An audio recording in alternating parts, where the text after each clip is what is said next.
கழகத்தின் நிரந்தர பொதுச் செயலாளர், நாடாள பிறந்த நலத்திட்ட நாயகர், மண்ணையாள பிறந்த மகாராசர், வருங்கால முதலமைச்சர் புரட்சி தமிழர் எடப்பாடி அவர்களுடைய பாதம் பணிந்து வணங்கி, இருவரும் தெய்வங்களான புரட்சி தலைவர் எம்ஜிஆர், தமிழகுலசாமி அம்மா அவர்களின் அருளாட்சியோடு இந்த தாய் தமிழ்நாட்டு மக்களுக்கு பணியோடு சமர்ப்பிக்கின்றேன். நாளைய தினம் தாவேக அரசு பொறுப்பேற்று விஜய் தலைமையிலே முதல் நிதிநிலை அறிக்கை தாக்கல் செய்யப்பட உள்ளது. ஒட்டுமொத்த தமிழ்நாட்டு மக்களுக்கும் விஜய் தலைமையிலான தாவேக அரசு முத்தான அறிவிப்புகளை வெளியிடப் போகிறதா, அல்லது எப்போதும் போல பஞ்ச் டயலாக் பேசி தமிழ்நாட்டு மக்களை பஞ்சராக்க போகிறதா என்பதுதான் இப்போதைய விவாதமாக இருக்கிறது. கடந்த ஆண்டிலே வருவாய் பற்றாக்குறை ரூபாய் 78,234 கோடியாக இருந்தது. இது மாநிலத்தின் மொத்த உள்நாட்டு உற்பத்தியில 2.22% ஆகும். இதுதான் மிக அதிக வருவாய் பற்றாக்குறையாக கணிக்கப்பட்டது. மொத்த கடன் 10,42,858 கோடியாக இருந்தது. மாண்புமிகு விஜய் அவர்கள் பதவியேற்பு விழாவிலே அதை சுட்டிக்காட்டி மக்களிடத்திலே அவர் இந்த கடன் அளவினுடைய எச்சரிக்கை செய்தியை வெளியிட்டிருக்கிறார். நாட்டிலேயே அதிக கடன் வாங்கிய மாநிலம் தமிழ்நாடு தான் என்பது நம்ம முதல்வர் விஜய்க்கு தெரியாது ஒன்றுமல்ல. அவர் தெரிந்துதான் தேர்தல் வாக்குறுதிகளை வாரி வழங்கினார். என்னென்ன தேர்தல் வாக்குறுதிகளை வழங்கினார்கள் என்பது நாட்டு மக்களுக்கு இன்றைக்கு எதிர்பார்ப்புகளை நிறைந்து இருக்கிறது என்பதோடு, அதற்கு முன்பாக அவர் சொன்னார், நான் மற்ற அரசியல் கட்சி தலைவர்களைப் போல வாக்குகளை பெறுவதற்காக சாத்தியமில்லாத திட்டங்களை, செயல்படுத்த முடியாத திட்டங்களை நான் வாக்குறுதியாக கொடுத்து மக்களை ஏமாற்ற மாட்டான் உங்க பிள்ளை விஜய் என்று மிக ஆணித்தனமாக எல்லோர் மனதிலும் ஒரு நம்பிக்கை விதையை விதைத்தார் நம்ம பிள்ளை முதல்வர் விஜய் அவர்கள்.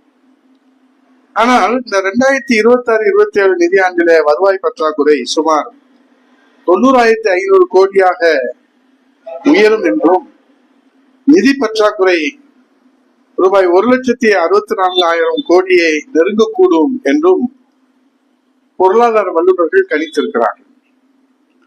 இப்போது தாவேக அரசு இந்த 3 மாதத்திலே மட்டும் எந்த புதிய திட்டங்களையும் அறிவிக்காமல் 22,000 கோடி கடன் வாங்கியுள்ளதாகவும், இந்த ஆண்டு மட்டும் 1,22,000 கோடி கடன் வாங்க இலக்கு உள்ளதாகவும் செய்தி வெளியாகியிருக்கிறது. இந்த நிலையிலேதான் அரசின் வருவாயை பெருக்கும் வழிமுறைகள் குறித்து ஆராய்ந்து பரிந்துரைக்க மத்திய திட்டக்குழுவினுடைய முன்னாள் துணைத் தலைவரும் பிரதமருடைய பொருளாதார ஆலோசனை குழுவின் முன்னாள் தலைவருமான மான்டேக் சிங் அல்வாலியா தலைமையில 6 நிபுணர்களை கொண்ட குழுவை தாவேக அரசு அமைத்திருக்கிறது. கடந்த காலங்களிலும் ஆட்சியாளர்கள் இதே போன்ற அமைத்த நிபுணர்கள் குழு ஆலோசனையால் தான் இந்தியாவிலே அதிக கடன் வாங்கிய மாநிலம் தமிழ்நாடு என்ற நிலையை கடந்த கால 5 ஆண்டு கால ஆட்சியில தமிழ்நாடு சாதனை படைத்தது என்பதையும் நம்ம பிள்ளை முதல்வர் விஜய் அவர்களுக்கு நன்றாக தெரியும். இப்போது தாவேக அரசினுடைய வெள்ளை அறிக்கை, மாண்புமிகு நிதி அமைச்சர் இன்றைக்கு மரிய வில்சன் வெளியிட்டிருக்கிற அந்த வெள்ளை அறிக்கையில நிதி நிலையின் உண்மை நிலையை எடுத்துச் சொல்வதாக சொல்லி இருக்கிறார். ஒட்டுமொத்தமாக தமிழக மக்களுடைய எதிர்பார்ப்பு என்னவா? ஓட்டு வாங்குவதற்காக சாத்தியமில்லாத திட்டத்தை அறிவிக்க மாட்டேன் உங்க பிள்ளை விஜய் என்று சொன்ன விஜய் அவர்கள் பயிர்க்கடன் தள்ளுபடியை போல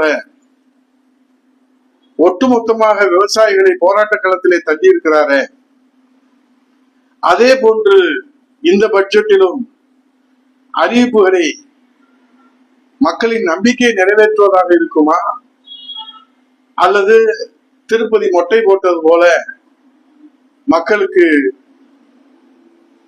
ஏமாற்றத்தை, திருப்தியை, சந்தோஷத்தை, மகிழ்ச்சியை தருவதற்கு பட்ஜெட்டிலே என்ன அறிவிப்பு வெளியிட போகிறார் என்று நாட்டு மக்களோடு சேர்ந்து நாமும் எதிர்பார்த்திருக்கிறோம்.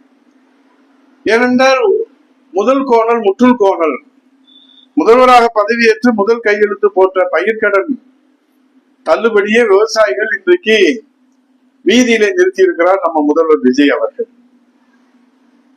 ஆக அவருடைய அறிவிப்புகள் கடனளவை நியாயம் காட்டி, நிபுணர் குழுவை காரணம் காட்டி அவர் அறிவித்தாரே, இளைஞர்களுக்கு உள்ளூரில் வேலை வாய்ப்பு தரப்படும், பழைய ஓய்வூதிய திட்டம் செயல்படுத்த நடவடிக்கை எடுக்கப்படும், மகளிருக்கு மாதம் ரூபாய் 2500 தரப்படும், 100 காமராஜர் சிறப்பு பள்ளிகள் உருவாக்கப்படும், குடும்பங்களுக்கு ஆண்டுக்கு 6 விலையில்லாத சமையல் எரிவாயு சிலிண்டர் தரப்படும், அனைத்து மாவட்டங்களிலும் 6ஆம் வகுப்பு வரை தரமான கல்வியை வழங்கும் உண்டு உறைவிடை பள்ளி உருவாக்கப்படும், 29 வயதுக்கு மேல் வேலையில்லாத இளைஞர்களுக்கு மாதம் ரூபாய் 4000 உதவித்தொகை வழங்கப்படும், அங்கன்வாடி ஊழியர் சம்பளம் ரூபாய் 18,000 உயர்த்தி வழங்கப்படும், ஒப்பந்த ஆசிரியர்களுக்கு சம ஊதியம், பணி நிரந்தரம் செய்ய நடவடிக்கை எடுக்கப்படும், போதைப் பொருளை தடுக்க கடும் சட்டங்கள், கல்வி நிறுவனங்களில் போதைப் பொருள் எதிர்ப்பு மன்றங்கள், அண்ணன் சீர்திட்டம், இளைஞர்களுக்கு பிணையம் இல்லாமல் ரூபாய் 20 லட்சம் வரை கல்வி கடன், இலவச போட்டித் தேர்வுகள், இலவச ஆண்டு உடல் பரிசோதனை திட்டம், 2 ஏக்கர் வரை நிலம் உள்ள விவசாயிகளின் குழந்தைகளை முழு கல்வி செலவை அரசு ஏற்கும், 5 ஏக்கர் வரை நிலம் வைத்துள்ள விவசாயிகளின் பயிர்க்கடன் முற்றிலும் தள்ளுபடி. இதுலதான் விஜய் வச்சார் ட்விஸ்ட். தேர்தலுக்கு முன்பாக 5 ஏக்கர் வரை நிலம் வைத்துள்ள விவசாயிகளின் பயிர்க்கடன் முற்றிலும் தள்ளுபடி என்று சொன்னார். பிறகு 50,000 ரூபாய் என்று நிர்ணயித்தார்கள், பிறகு 75,000 ரூபாய் என்று நிர்ணயித்தார்கள். ஆக விஜய் தாவேக அரசுக்கு ஏன் இந்த தடுமாற்றம்? கொடுத்த வாக்குறுதியைத்தானே இந்த தமிழ்நாடு மக்கள் எதிர்பார்க்கிறார்கள். சொல்வதை செய்வாரா நம்ம முதல்வர் விஜய் அவர்கள்? இல்லது எப்போதும் போல வசீகரமான வசனத்தை பேசிவிட்டு நான் என்ன செய்ய முடியும், நிதி நிலைமை இப்படி இருக்கிறதே என்று நம்மோடு சேர்ந்து அவரும் நமக்கு ஆறுதல் தெரிவிப்பாரா? நிதிநிலையை இன்றைக்கு நாட்டு மக்களுக்கு நன்றாக தெரிந்திருந்தும் தேர்தல் வாக்குறுதியை வாரி வழங்கிய வள்ளல் விஜய் அவர்கள் இப்போது இந்த தாய் தமிழ்நாட்டு மக்களுக்கு தாவேக அரசின் முதல் பட்ஜெட்டிலே இது மகிழ்ச்சிகரமான பட்ஜெட்டாக அமையுமா, முன்னேற்றத்திற்கான பட்ஜெட்டாக அமையுமா, அல்லது பழனிக்கே மொட்டை போட்டதை போல மொட்டை பட்ஜெட்டாக தாவேக அரசின் பட்ஜெட் வெளிவருமா? பொறுத்திருந்து பார்ப்போம்.